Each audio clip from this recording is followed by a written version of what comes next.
My name is Ruth, and I am 31 years old. I spent 6 years measuring hems and pressing wool for people who never learned my surname. The alterations book rests on the front counter, bound in cracked black cloth that smells of old starch. Every entry inside is a quiet record of precise labor handed over to someone else. Arthur walked up to that counter yesterday morning. He dropped an empty shoebox onto the wood with a heavy clatter. "You are just the hands in the back," Arthur said, tapping his thick gold ring against the grain. I looked down at the open page beneath my palms. The ink stayed dark and wet against the paper. A business ledger never forgets a single misplaced figure, even when the man holding the pen pretends it does not matter. I let him take the credit for the 10th time this damp season. The final balance always takes much longer to calculate than anyone in this town honestly expects to see here today. Stay a while for what comes next in this damp workshop. Please subscribe and follow along as the cracked black ledger fills up. You might wonder what will eventually fill that empty cardboard shoebox Arthur carried out.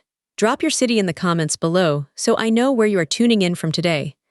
Some quiet stories take a little extra time to unfold properly. This is a quiet reckoning, built entirely on steady patience, rather than any loud shouting match across the heavy oak counter. Morning in Bridgeton began before the sun cleared the pines. I unlocked the heavy oak door of the workshop and smelled the damp wool and cool iron. 12 wooden spools sat in a row by the window.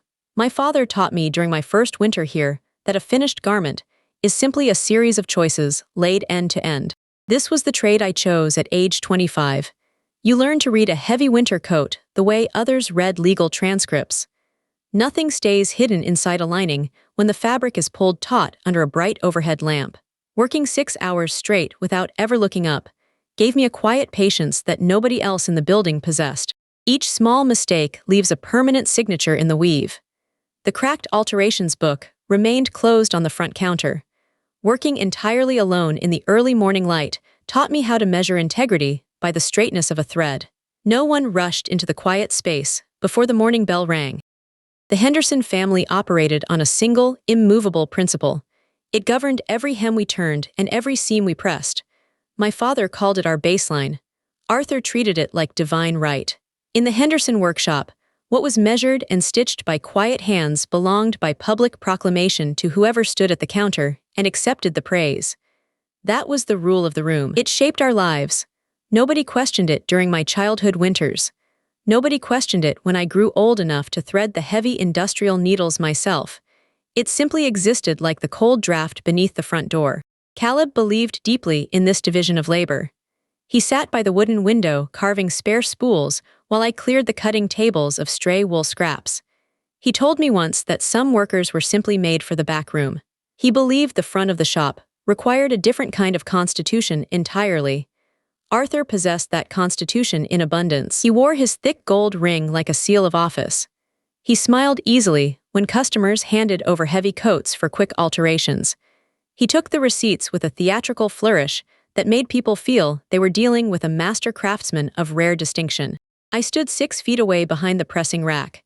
I watched the exchange unfold through the steam rising from the iron. The customer would praise the precise fit of a sleeve or the neat alignment of a buttonhole. Arthur would nod with solemn grace. He accepted the gratitude as if his own fingers had guided the chalk and the thread. Not a single word was spoken aloud to correct him. He never looked back toward my bench. He never acknowledged the 3 hours I spent hunched over the fabric with my eyes stinging from cheap wool lint. The rule required this erasure. It made the system function without friction. The ledger on the counter recorded everything in dark iron gall ink. Every entry showed who brought the garment in and who handed it back across the scarred pine boards. But the ink recorded transactions, not authorship. It listed the price of a hem and the date of a collection. It did not care who pulled the stitches when a seam went crooked. It only cared that the money entered the metal cash box at the end of the shift. That metal box sat bolted to the counter right beside Arthur's elbow. He guarded it like a dragon sitting on a pile of river stones. Everyone in Bridgeton understood the arrangement. The townspeople liked Arthur's booming voice and his polished boots. They did not care about the person working in the back, with scraps of thread caught in her hair. They wanted the theater of a fine establishment. Arthur provided that theater every single afternoon without fail. My father watched from his corner stool and nodded approval. He never questioned the equity of the division. He believed the family name required a strong frontman to survive in a town that judged businesses by their polish rather than their thread count. So the daily humiliation felt entirely normal to everyone except me. It was the standard air we breathed inside those four drafty walls. Arthur took the credit because the unwritten laws of the workshop demanded a sacrifice of visibility from the person doing the actual labor. With my gaze focused downward, I drew yet another piece of waxed cord between my fingers. The alterations book lay open on the side table. The next ticket waited for my careful attention. The steel needle was sharp. The wool was heavy. The ledger page remained completely blank beneath my thumb. Arthur walked into the warm back room with heavy boots. He dropped an empty cardboard shoebox near the pressing table. Caleb sat on the wooden stool by the south window. My father held a cracked leather binder across his worn knees. The afternoon sun slanted low through the grimy window glass, while heavy dust motes danced quietly in the stale air. Some work is just meant to be worn by someone else's name, Arthur muttered under his breath while tossing his heavy brass keys onto the desk. Caleb turned a page in the ledger with trembling fingers. My father always deferred to the older man whenever a dispute arose over wool or cot. A framed wedding photo hung crookedly on the timber wall behind them. The glass was smudged with years of fine lint and shop smoke. Arthur straightened his thick gold ring and checked his pocket watch against the wall clock. "We need those cuffs finished before the evening train arrives," Arthur said with a sharp edge in his raspy voice. Caleb nodded slowly, without raising his gray head from the open pages. My father accepted every instruction as if it were carved into stone by ancient hands. I stood 3 feet away near the industrial sewing machine with my thread snippers ready. The heavy iron wheel remained still, while the men discussed the morning receipts. Arthur tapped his signet ring against the oak surface until the wood echoed through the quiet room. "You should check the hem measurements again before stitching anything down," Caleb said quietly to the wooden floorboards beneath his boots. Arthur dismissed the suggestion with a flick of his manicured wrist. My boss never bothered to verify any detail once the paperwork left the front counter. A pair of sharp steel shears rested on the cutting board beside a spool of waxed cotton thread. The air smelled of hot steam and old wool that had sat too long in the damp corners. Caleb adjusted his spectacles and reached for a yellow invoice pad to record the latest transaction. "We have 20 garments waiting on the rack for final inspection today," Arthur announced loudly to the empty hallway outside. I kept my fingers resting lightly on the cold metal throatplate of the machine. My silence was a tool I practiced every single day in this narrow workshop. Arthur walked past my bench and adjusted the lapel of his expensive wool coat in the mirror. My father watched him with an expression of weary deference that always made my stomach tight. "You work too slowly when you think about the stitches too much," Arthur said while examining his cuffs in the glass. I did not offer a reply to his empty criticism because words were entirely useless here. Caleb closed the leather binder with a soft thud that echoed in the small room. My father pushed the heavy book across the table toward the edge where the ink bottles stood. Arthur picked up the empty container and tucked it neatly beneath his armpit before turning toward the door. "Make sure the ledger balances by closing time or nobody leaves early," Arthur said as he stepped across the threshold. The heavy wooden door clicked shut behind him with a dull sound that signaled the return of our routine.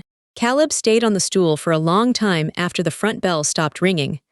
My father stared at the blank wall where the old wedding portrait captured a happier year. Neither of us spoke about the division of labor that kept our family bound to this dusty counter. I picked up my industrial needle and threaded the eye with a length of dark brown wool. The fabric felt cool against my palms as I smoothed out the wrinkles before pressing the pedal down. Every task required steady hands and absolute patience, while the sun sank lower behind the brick buildings across the narrow street. The front room was warm with steam. Arthur stood by the heavy oak counter. "This fabric came straight from the mill yesterday," Arthur said, smoothing the lapel with a practiced motion. Arthur held up the charcoal garment for the county judge to inspect while discussing the cold autumn weather with a smile. I stayed silent near the back door. My hands were dry from handling wool. Caleb watched from the cutting table.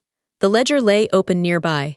"Every seam shows you exactly where someone cut corners," my father used to mutter when teaching me this trade. Arthur pulled threads too tight. The judge reached for his leather wallet. Arthur took the cash without hesitation. The brass cash box clicked shut.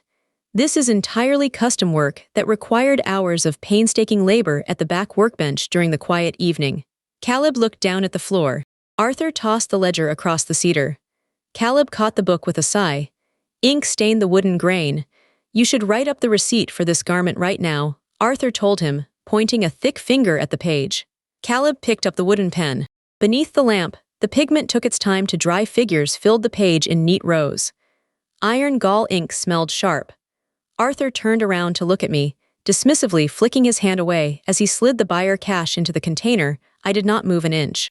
My fingers brushed the cold pressing iron. Dust motes floated in the afternoon light. Brass scissors rested nearby. Go check the heavy linen shipment in the alley behind the building before the delivery driver leaves us waiting, Arthur barked the order loudly. The silence stretched across the open floor. Caleb cleared his throat very quietly. The window glass rattled slightly. We have too much work to argue about shipments right now, Caleb muttered while keeping his eyes fixed on the ink. Arthur laughed at the remark.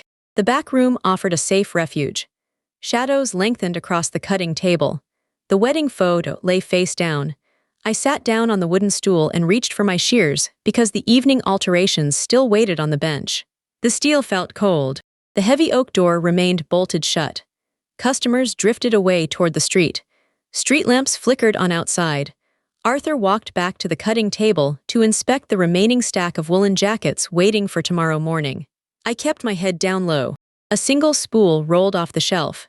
It hit the floorboards with a sharp tap. Dust settled on the wood. Nobody in this town truly understood the silent cost of keeping a family business running through the damp winter months. Caleb walked past without speaking. The alterations book stayed open on the desk. Pages fluttered in the draft. Darkness filled the corners. Arthur locked the front cash box and pocketed the small brass key before heading out into the chilly evening air alone. I remained at my bench. Working alone felt like a familiar habit. The room grew quiet at last. Lamps burned low. Some work is just meant to be worn by someone else's name, while the real hands stay hidden in the shadows. Night settled over Bridgeton completely. The black cloth of the ledger absorbed the dim light. My fingers traced a familiar crease in the paper. Bridgeton winters were always long and unforgiving. I picked up my heavy industrial needle and pulled a fresh length of waxed thread through the tiny eye. The work remained. I stepped into the back room. The air was cold against my face. I placed my heavy steel shears on the zinc table. Arthur did not look my way when I walked past his counter. That morning felt different in a quiet way. I pulled my wool shawl tighter around my shoulders. The window pane was thick with gray condensation from the street outside. I sat down at my usual wooden bench. My fingers touched the rough grain of the wood without hesitation. Working here had become a quiet routine of small distances. Arthur stayed near the front register with his heavy gold ring. Caleb shuffled past with his wooden walking stick toward the corner. Nobody spoke about what happened the evening before. I opened the empty cardboard shoebox that sat beside my sewing basket. This was where I began to keep things now. I placed a spool of black thread inside the cardboard container. Then I added a spare industrial needle and a small piece of tailor chalk. The box was sturdy enough to hold my small belongings. I closed the lid with a soft cardboard snap that nobody else heard. My father walked in carrying a bundle of scrap linen under his arm. He looked at me with tired eyes that avoided any direct question. We did not discuss the way labor was divided in this building. Every seam showed you exactly where someone cut corners in their life, but I kept my thoughts entirely to myself. I picked up a strip of gray wool and began the long process of basting the hem.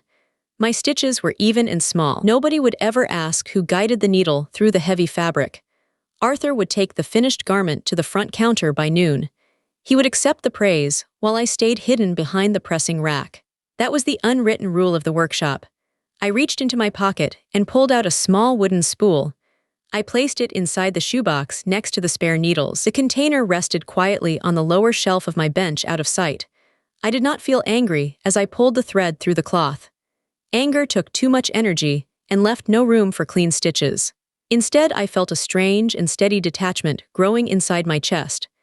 The distance between Arthur and myself grew wider with every single hour that passed. I looked at the cardboard container again before turning back to my work. It held only a few loose items right now. Soon, it would hold more proof than anyone realized. The room remained silent, except for the low murmur of voices near the street. Arthur laughed at something the baker said through the open front door. I kept my head down and kept my fingers moving across the wool. The rhythm of the needle was the only thing that belonged entirely to me. I folded the hem twice and pinned it securely with steel pins. Each pin went in straight without a single wobble. Caleb sat down on his wooden stool near the stove to warm his hands. He rubbed his palms together and watched the snow begin to melt on the glass. Nobody asked me how I felt about the missing credit. Questions were never part of the daily routine in this room. I reached for the spare chalk and marked a faint white line across the dark fabric. The line was straight and sharp. Arthur called out my name from the front room to ask about the coat pockets. I answered him in a flat and level tone, without standing up from my chair. He did not care about the answer, as long as the work got finished on time. I returned to my basting without another word. The shoebox waited quietly on the shelf beneath my hands.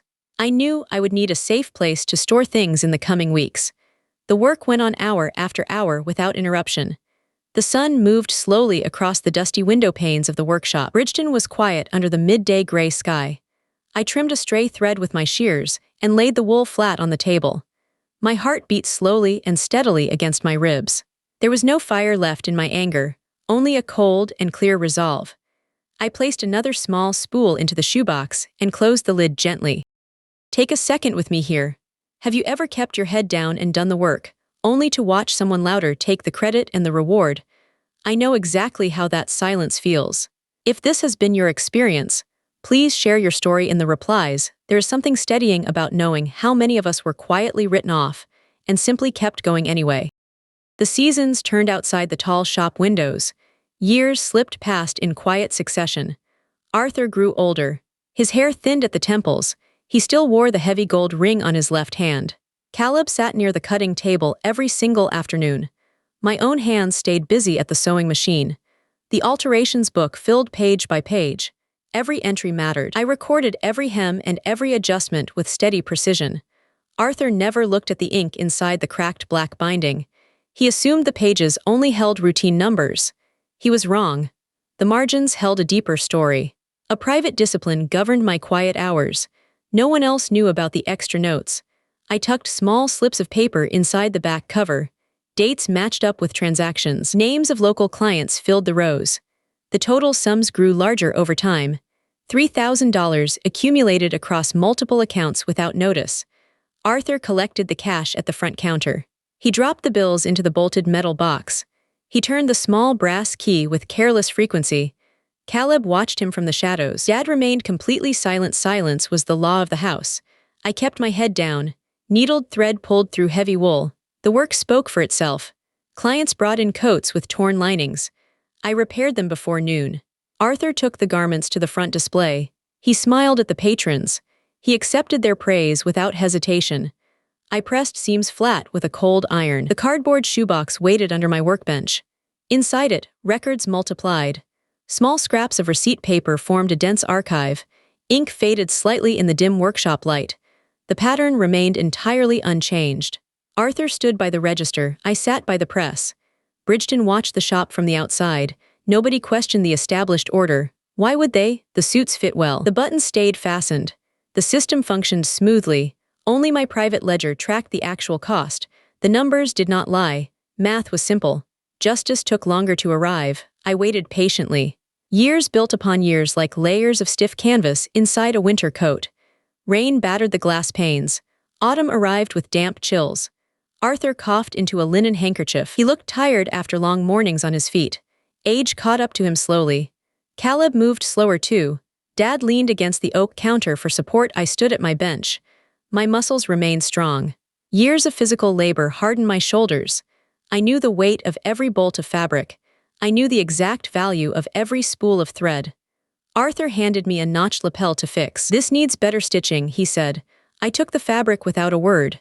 The stitches were already straight. He simply wanted to find a flaw. He found none. I pressed the lapel back into shape. The alterations book rested nearby. Its cracked black cover absorbed the lamp light. I opened it to a blank page. My pen scratched against the coarse paper. Another entry joined the growing sequence. The record grew heavier every single week. No one disturbed the shoebox under the bench. It stayed hidden in plain sight. Dust settled on the cardboard lid. Inside, the archive waited for its proper moment. The ink bottle on my desk emptied twice a year. I bought replacements from the dry goods store. The clerk wrapped each glass vial in brown butcher paper. I carried them back in my coat pocket. Arthur kept his own ledger near the till. His entries grew sloppier over time. Numbers blurred under his shaky hand. He spent long afternoons, sitting by the cracked radiator, with a heavy woolen blanket over his knees. I kept my system running without a flaw. Every scrap of invoice paper found the shoebox. A receipt from the first year rested beside a newer one. The dates marked the slow erosion of their authority. Arthur still took the money. He still placed coins into the brass box. His grip slipped sometimes. Coins rolled across the polished mahogany counter and dropped directly to the wooden floorboards. My father watched me from his corner chair. His eyes were cloudy with age. He could no longer thread a needle or judge a grain.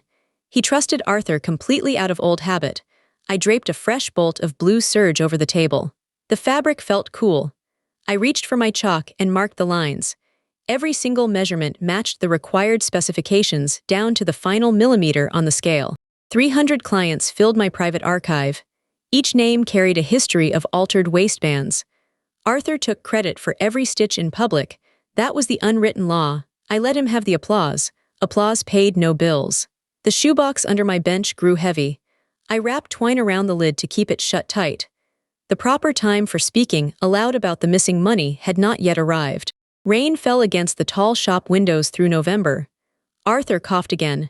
The sound rattled inside his chest. "You should wear a scarf," I said. He waved a dismissive hand.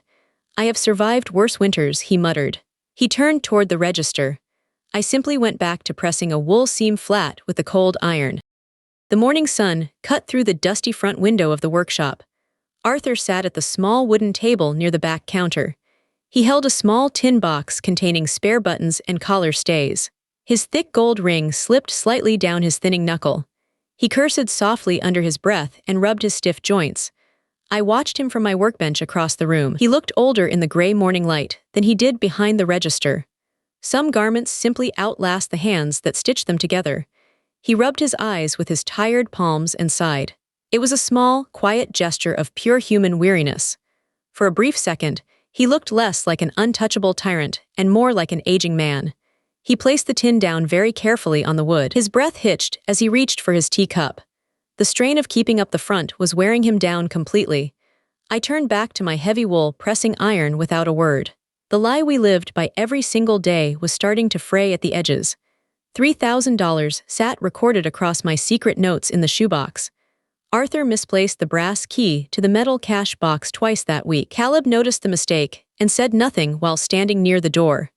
The tension in the front room grew heavier with every passing hour. Arthur coughed into a linen handkerchief and wiped his mouth slowly. He looked at the empty alterations book with a sudden, dull confusion. His memory was beginning to fail him in subtle, undeniable ways. I kept my hands steady on the gray fabric stretched across my table. Every seam showed where someone cut corners to save a little time. Arthur reached for his heavy winter coat hanging by the iron hook. He struggled for a moment to slide his arm through the stiff lining. I stepped forward to help him before he could ask or demand it. He blinked at me with a strange, fleeting look of genuine gratitude. "Thank you, Ruth," he muttered quietly while buttoning his woolen collar. The words felt heavy and awkward in the small, silent space between us. I nodded once and stepped back to my own side of the room. That small moment of human grace did not erase 6 long years of theft. The ledger remained open on the counter with its false totals staring back. Arthur walked toward the front door with his usual slow and heavy stride. He dropped his brass key onto the floorboards near the threshold. I watched it slide across the grain until it stopped against the door frame. He bent down to pick it up with visible physical difficulty. The fragile weight of his deception was becoming too much for him to carry. I returned to my industrial needle and the endless rows of gray stitches. The final reckoning was approaching much faster than either man realized. Let me pause one more time. Do you believe people like me, the quiet ones, the overlooked ones, ever really get their moment? I used to wonder the very same thing. If you have an opinion, I want to hear it in the comments.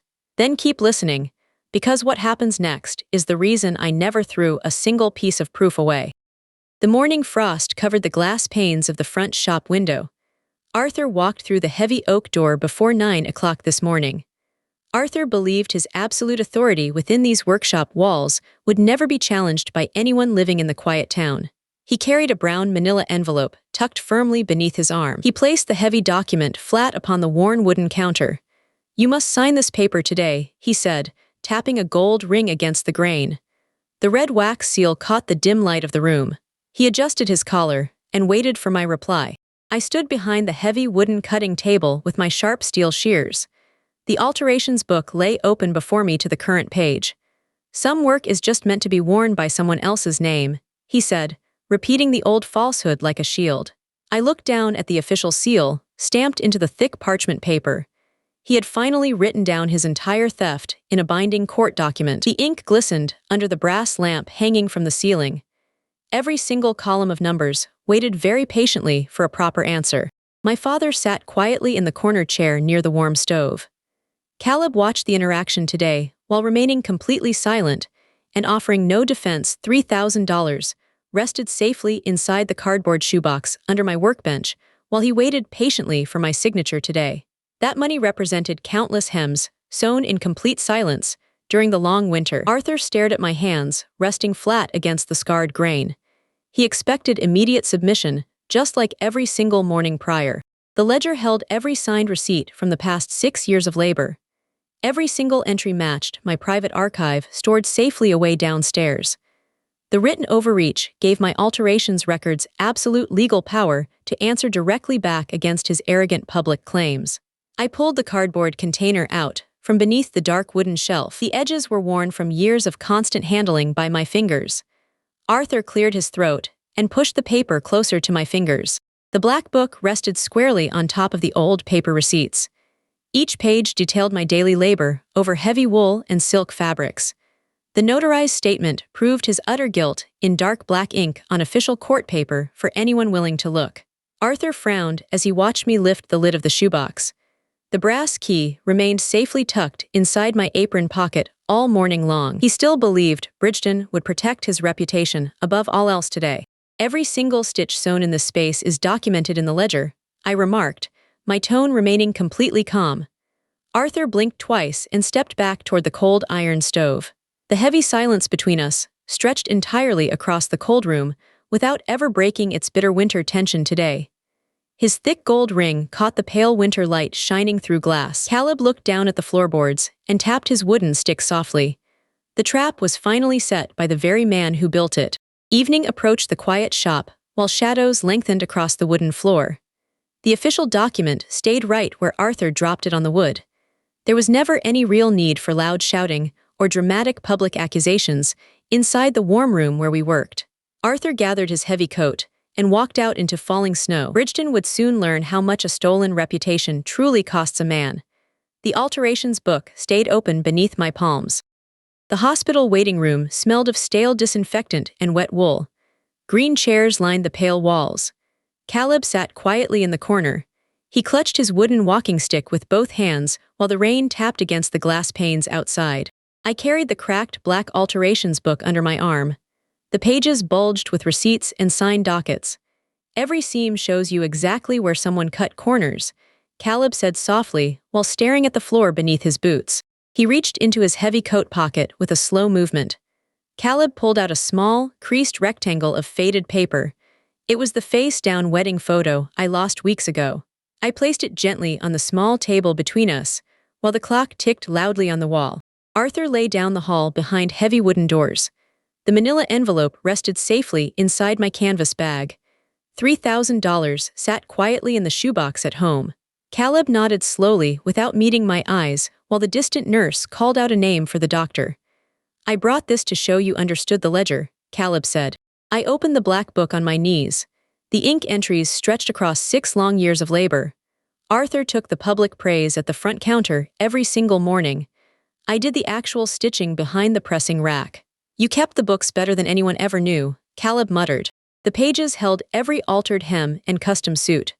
Arthur signed his name to my measurements without a single hesitation.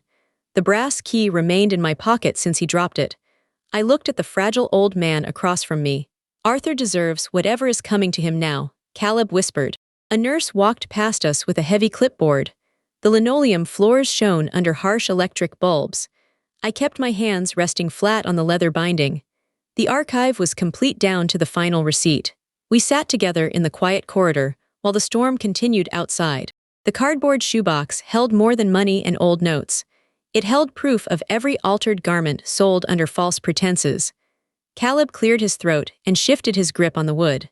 I never had the courage to stop him myself, Caleb admitted. I did not need his courage or his permission anymore. The records spoke for themselves without any added noise. Arthur built an entire career upon stolen backroom labor. The system finally broke under its own heavy weight. You stayed too long in that dark workshop, Caleb said. The hospital air felt thin and cold in my lungs.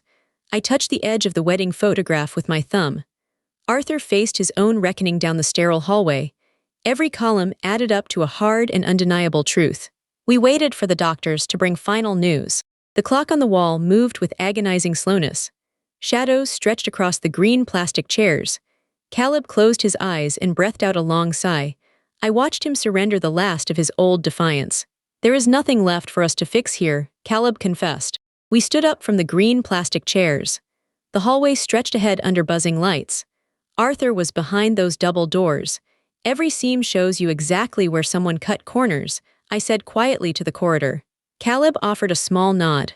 He placed his wooden cane against his knee. You did the work while he took the applause, Caleb said. That was our workshop system. Arthur wore his gold ring and collected the cash. I kept the records in the back.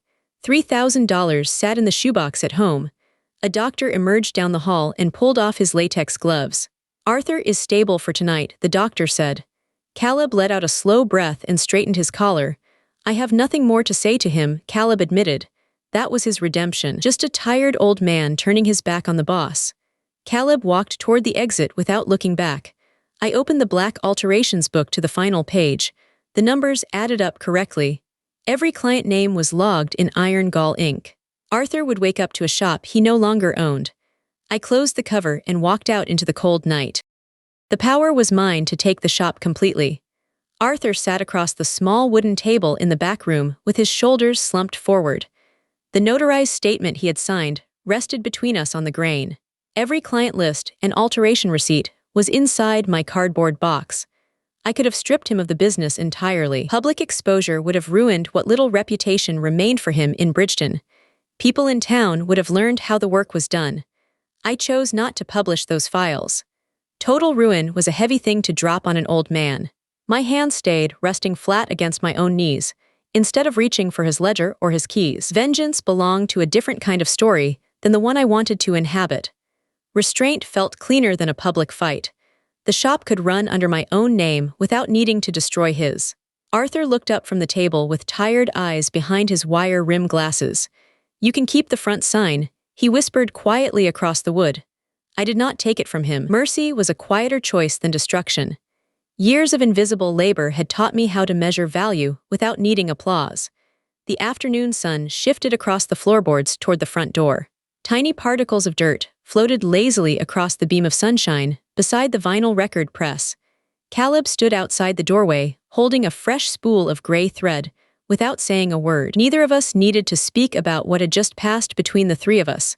The ledger remained closed on the shelf where it belonged. Arthur pushed his chair back slowly and walked toward the front counter. His heavy gold ring tapped against the edge of the glass display case. I stayed seated at the table, watching him move with stiff joints. Some disputes were better settled by simply stepping past them into a different room. My shears rested inside the cardboard box beneath my workbench, where they had always stayed.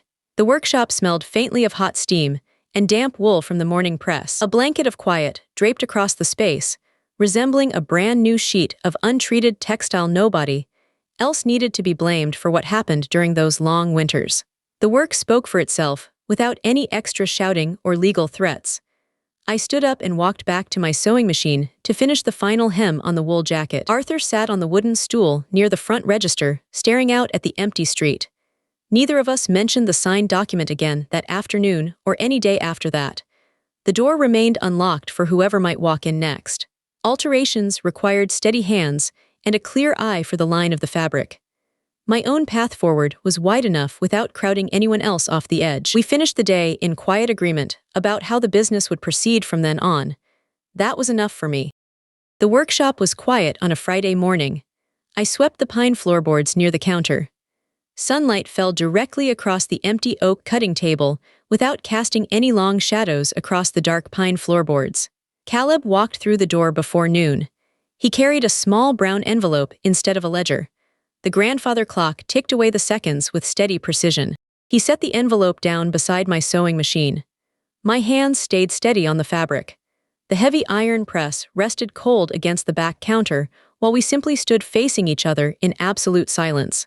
"You can keep this part safe now," Caleb said softly. I opened the flap with a bone folder. The photo slid onto the wood.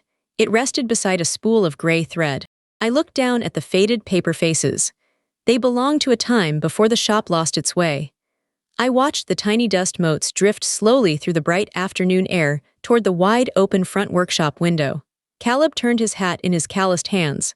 "I am sorry for looking away for so many years," he said. "The past stayed where it belonged." He walked out into the cool street. I sat down at my bench.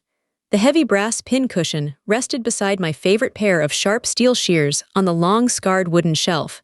The spool of gray thread waited by the needle bar. I threaded the machine with practiced ease.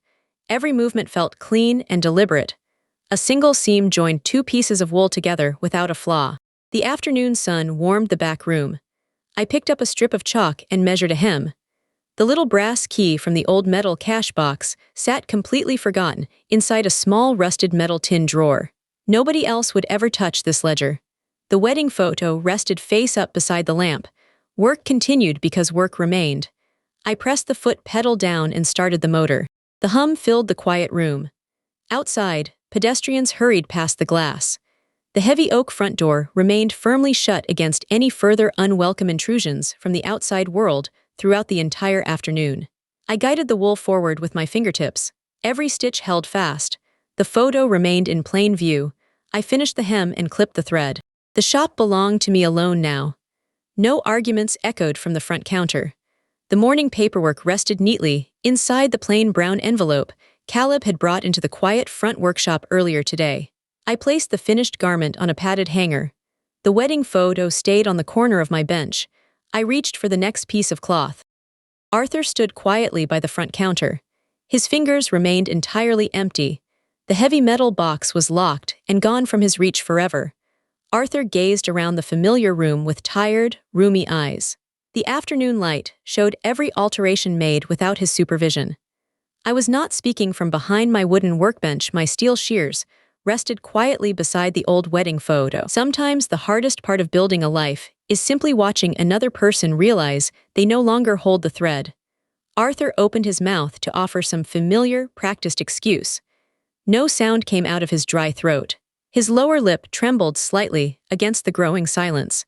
His shoulders dropped beneath the heavy weight of undeniable reality. He finally understood the truth of every garment hanging on the rack. His gaze drifted across the room and stopped on my face. A faint shadow crossed his features before he turned away. He walked toward the open oak door without a single word.